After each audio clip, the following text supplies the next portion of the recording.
Well, happy Friday, everybody. Welcome to another edition of the IW Weekend Roundup with your priests, with us, I guess. Your us, favorites. Your favorites. Here we are. Yeah, here we are. So it's an ugly day. Just like it is, yeah. weather-wise, That's just why we're ugly. in orange, trying to warm things up. Yeah, warm things up or just really stick out. Yeah, That's me. Yeah. Is that like a construction jacket? I was gonna say, were you on the highway recently? Yeah. Rain jacket? Yeah. All right, so let's dive into happenings at the parish.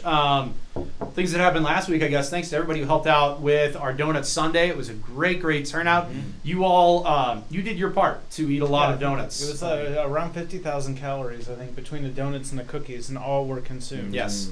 I ate about 25,000 of those myself, Good. let's be honest. Good. And there's still room for a few more retreatants, and that's next weekend, April 13th or 16th, for our Women's Acts. If you'd like to sign up, please do.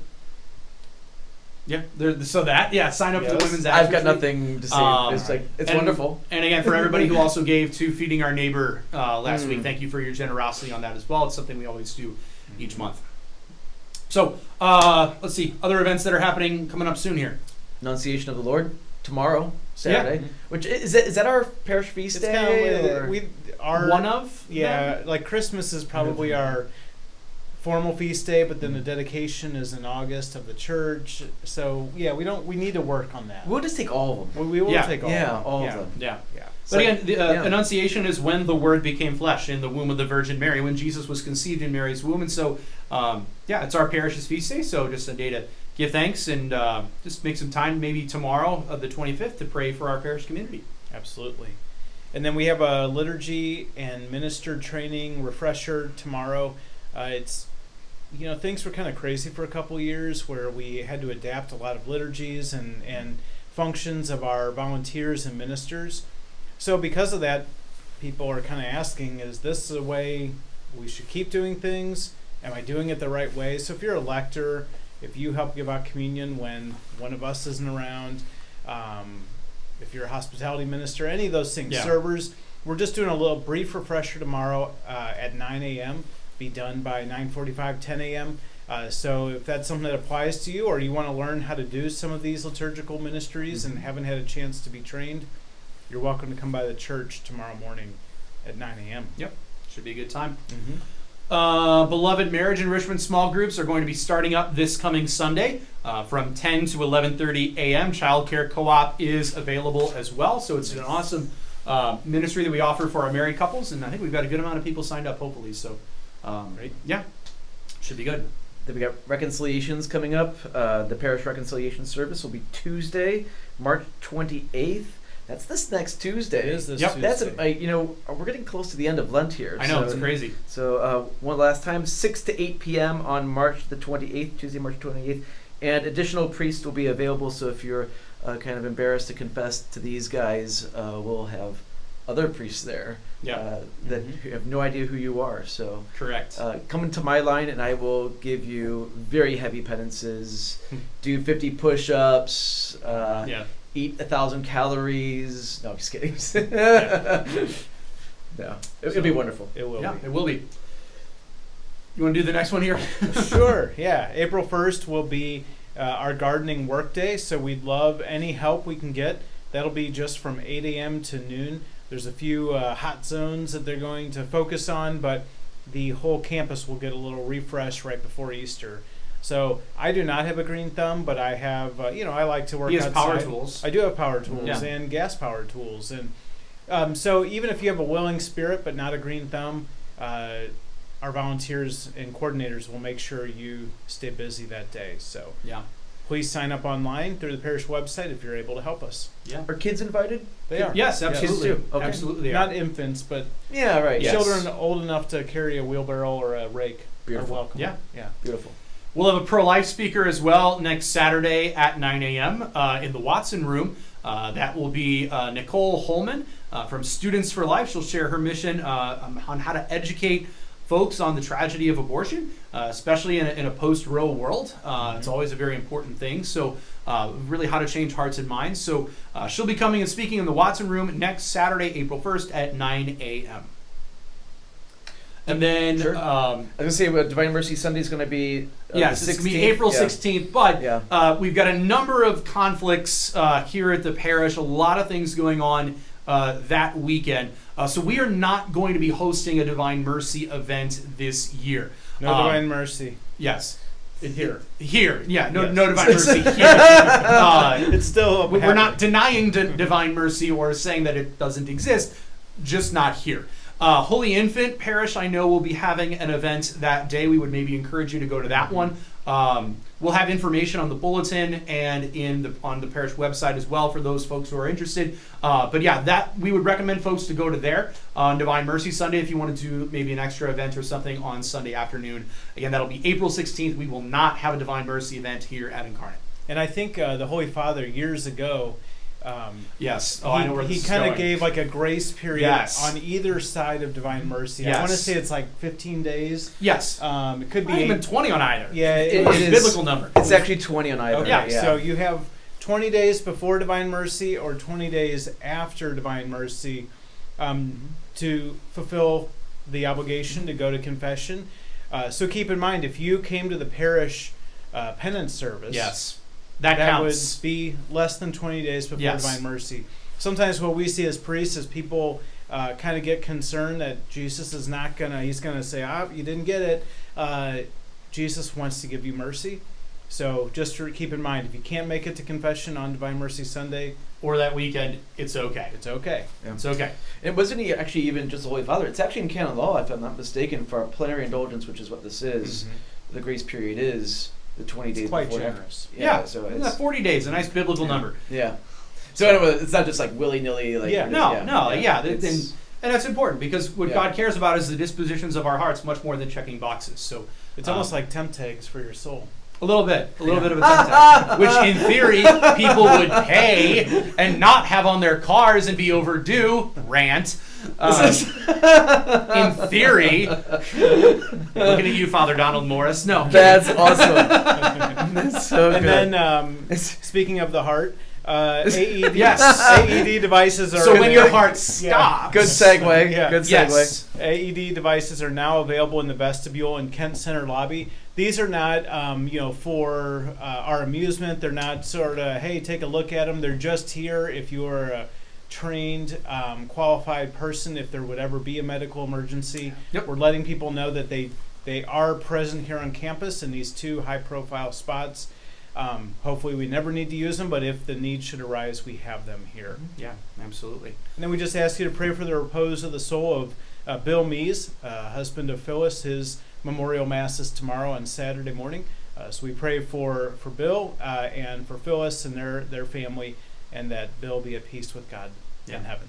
So one other fun milestone celebration that we have coming up this week that pertains to Incarnate Word involves one of our beloved former pastors here at the parish, the now Bishop Emeritus, Robert Herman, who was here for many, many years. This coming week, he celebrates 60 years as a priest. I think it's either Thursday or Friday of this coming week. I'm not entirely sure. But so maybe just this week, say an extra prayer for Bishop Herman and give thanks for his priestly ministry, not just here at Incarnate Word, but around our archdiocese. He has been just such a wonderful, great presence for so many people. Sort of like a nice grandfatherly figure for our diocese for so many years. He's at Regina Clary. You ran into him recently, didn't you? He's looking good and sharp. Sharp as ever. So, I wouldn't mess with him. No, I wouldn't. Yeah. And that man's an exorcist. So really, I wouldn't. Well, and I think his priesthood is like, if you put all of ours together, I'm 15, you're 9. No, you're 12. Gonna be 12 in May. 6. Yeah. So Yeah. his priesthood is like, Double. Yeah. No, not quite, not Almost. quite double, but like Almost, a solid 50% longer than all of us combined. Yeah. So it's pretty amazing. You see all the gray hairs here. In Bishop Herman's still, vigorous and pretty amazing. So say a little prayer at Thanksgiving for him. Maybe send him a card at Regina Clary. I think there's a big story in the review about him today as well. So if you get the review on time, one of the few people who probably do. Anyway, just so we give thanks for Bishop Herman and his priestly ministry. yeah. So let's talk about the readings this weekend. Yes. Raising of Lazarus. Mm-hmm. Kind of a big deal. Yeah. I'm going to talk about how this is kind of, as John's gospel is sort of drawing to a close. It's John chapter 11. And as Jesus makes his journey to Jerusalem, he starts to not just confront maybe like effects of death or sort of like things tangentially related to death. He starts to confront death itself. And this gospel is sort of a beautiful prelude, or just like a little preview of Jesus's confrontation with death that happens in his passion. And it's true. Jesus didn't just come to be a great moral teacher or some kindly figure. He came, in the words of Bishop Barron, he came as a cosmic warrior to defeat death. And Bishop Barron talks about like just how Frodo had to enter Mordor, which not a Lord of the Rings guy, so over my head, or Harry Potter having to defeat the final Horcrux. I do know about that. Jesus has to confront death, and this is the beginning, the first shots fired in that battle, so to speak. It's not him dancing around the issue. No, this is him going right into the heart of why he's here. So that's what I'm going to kind of talk about. Beautiful. That's what it was.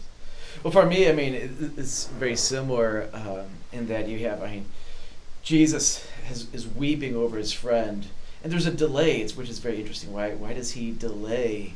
And it's precisely for this reason.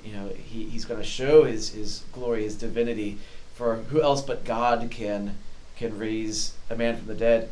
When I at another parish of mine many years ago, I would ask the 8th graders point blank before their confirmation, I'd say, "Is Jesus God?"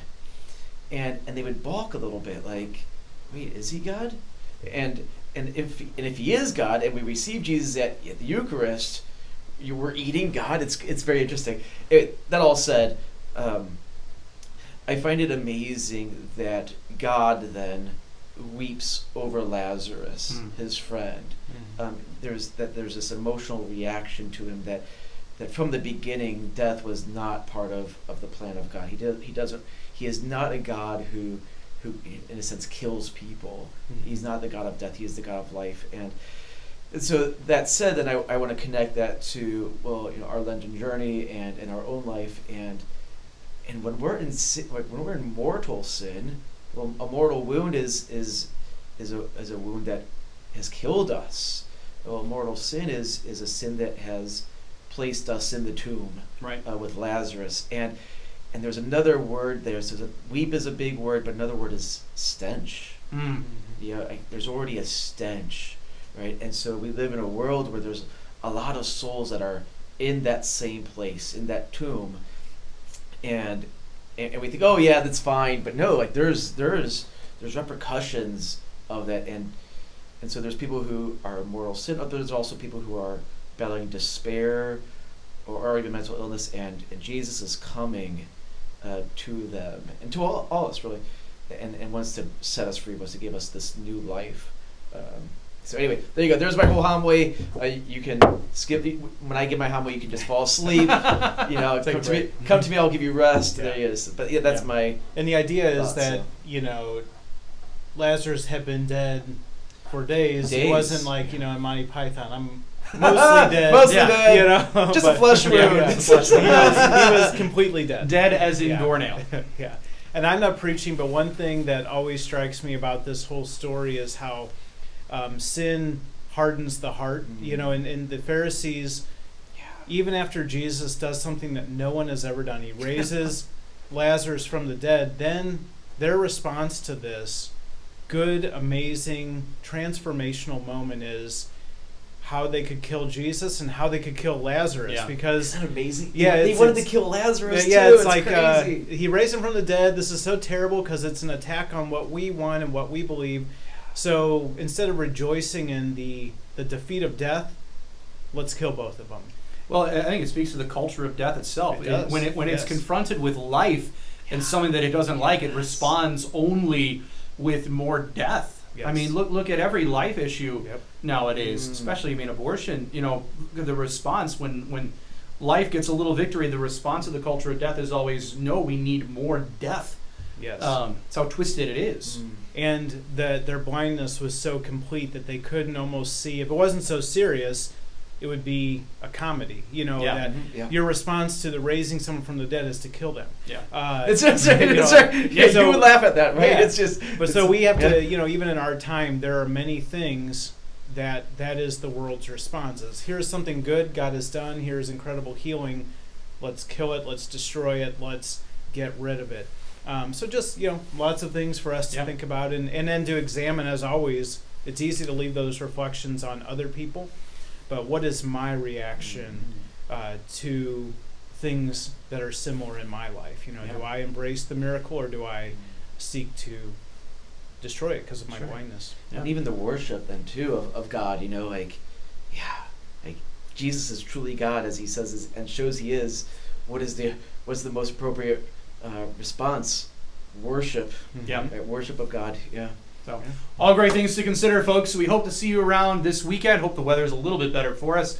Hope to see you at Mass. We'll celebrate the 5th Sunday of Lent together. Only 2 weeks, folks, until Easter weekend. Get excited. It's Yeah. going to be awesome. Wear your comfortable shoes the next few weeks to Mass because Yes. these readings are long. Yeah, this one's pretty long, and we got Palm Sunday the week after, too. So, Yeah. anyway, Awesome. have a wonderful day. See you around at Mass. All right, God bless. God bless.